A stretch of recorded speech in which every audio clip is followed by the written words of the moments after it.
सदियों पहले करबला में 9 लाख ने 72 कत्ल किए थे। आज 3 करोड़ कह रहा है कि मैंने करबला जाना है। मेरी दुआ है कि मेरा मालिक किसी भी साइल को रुके ना, जिसे हुसैन ने बुला लिया वो जरूर जाएगा।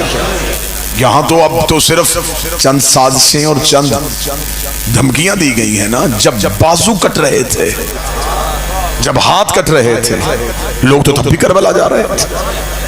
जब मतवक्कल का दौर आया था और उसने कहा था कि अगर क्या है, लोग क्यों करबला की तरफ जाते हैं? ये अब्बासी बादशाह था, ये बहुत मलऊन था, जालिम था। उसे उसके वुज़रा ने बताया कि हुसैन की करबला की ज़ियारत नहीं रुक रही। इसने कहा क्यों नहीं रुक रही? उसने कहा जी हुसैन की आज से की पड़े। इसने कहा इतना टैक्स लगा दो कि कोई हुसैन की ज़ियारत के लिए जाए ना। मैं सत्र में सैयद आपके लिए पढ़ने लगा हूं, अंदर से यूं तमन्ना तड़पेगी। जब उसने बहुत ज्यादा टैक्स लगा दिया और ऐलान हो गया कि अब जो करबला जाना चाहेगा इतना टैक्स देगा तो करबला जाएगा। अगले दिन मतवक्कल की मौत हो गई जब उसने देखा कि उसके शहर की सबसे गरीब औरत सबसे पहले आ गई। और उसने आगे जो जुमला कहा वो जुमला तुम्हारे अकीदों के लिए। उसने मतवक्कल के दरबार में आके कहा मैंने सुना है कि ज़ियारत सस्ती हो गई है। उसने कहा बुढ़िया टैक्स लग गया है। उसने यूं ही जल्दी से चादर का पल्लू खोला, खोल के यूं दिनार निकाले, ये पकड़ जाऊं।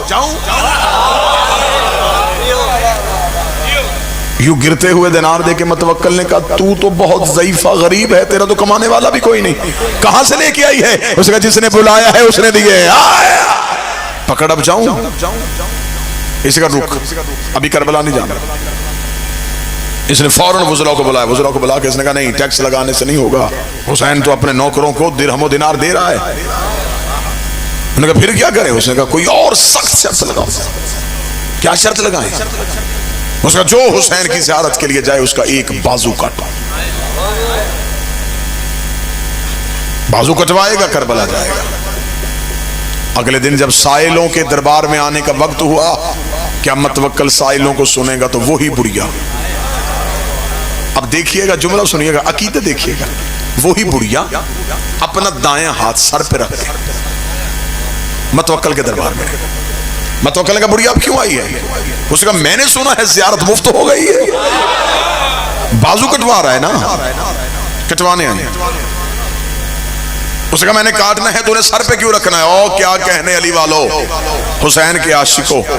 बुढ़िया देख दी अब ये मेरा नहीं हुसैन का हो गया है। जो चीज हुसैन की हो जाए वो सर पे रखी जाती है।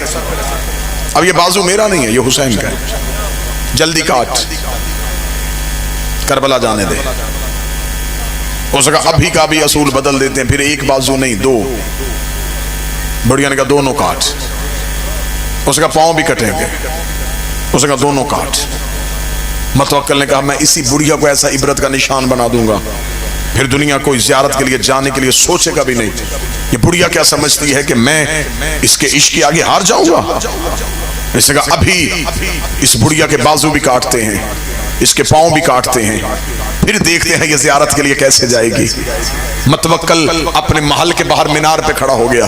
बुढ़िया के बाजू कटवाए गए, बुढ़िया के पांव कटवाए गए। खुद महल के मीनार पे खड़ा मंजर देख रहा था और उसने अपने सिपाहियों से कहा धक्का दो बुढ़िया को दरबार से बाहर, अब मैं देखूंगा कटे हुए हाथों से, कटे हुए पांव से चलेगी कैसे, उठेगी कैसे, जाएगी कैसे। जो ही सिपाहियों ने लहू से भरी बुढ़िया को यूं दरबार से बाहर धक्का दिया। मतवक्कल मीनार पे देख रहा था, अभी धक्का देके अभी बुढ़िया जमीन पे गिरी नहीं, या एक घोड़े सवार आया, उसने हाथ से बुढ़िया को उठाया, अपने घोड़े के ऊपर बिठाया। बुढ़िया ने जाते जाते मतवक्कल की तरफ देखा, शुक्रिया, पहले चल के जाना था, अब वो लेने आ गए।